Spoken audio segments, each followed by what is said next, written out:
Okay, awesome, John. So I'm just picking up where we left off here, back here with John. We wanted to just talk about that question of feedback, whether or not there is any, with a proximity switch versus a mechanical switch, and what that might mean for an early learner.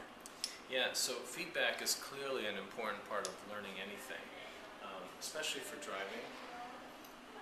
The mechanical switch, its probably best asset is that there is physical feedback to pressing the switch. There's that click that you hear when you hit that switch, and you're not going to quite get that with the proximity switch because there are no mechanical components.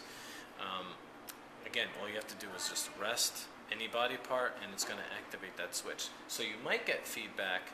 Well, you will get feedback in terms of movement if you're doing driving, and you will get some auditory feedback from some power chairs because the motors will do a clicking sound when you're starting. Right.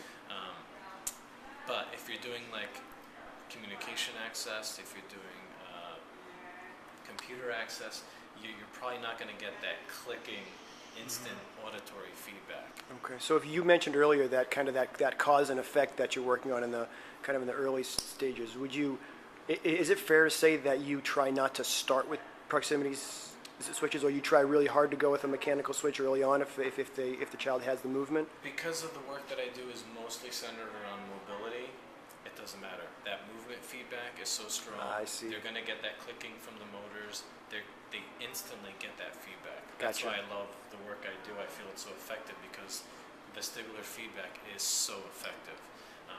But you're right. If I were to do a communication or computer access, I would probably try to avoid using these because they're going to need as much feedback as possible, and you're going to get more from that click.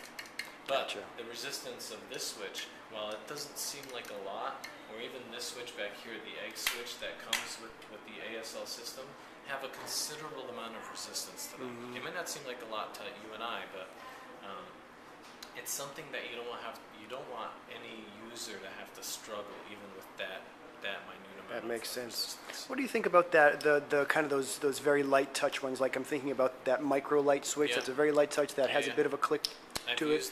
I've used those. Yeah, everything has its place. You really have to analyze. You have to be a good therapist.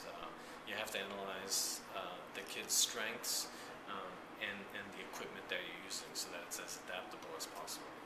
Awesome, John. Thank you.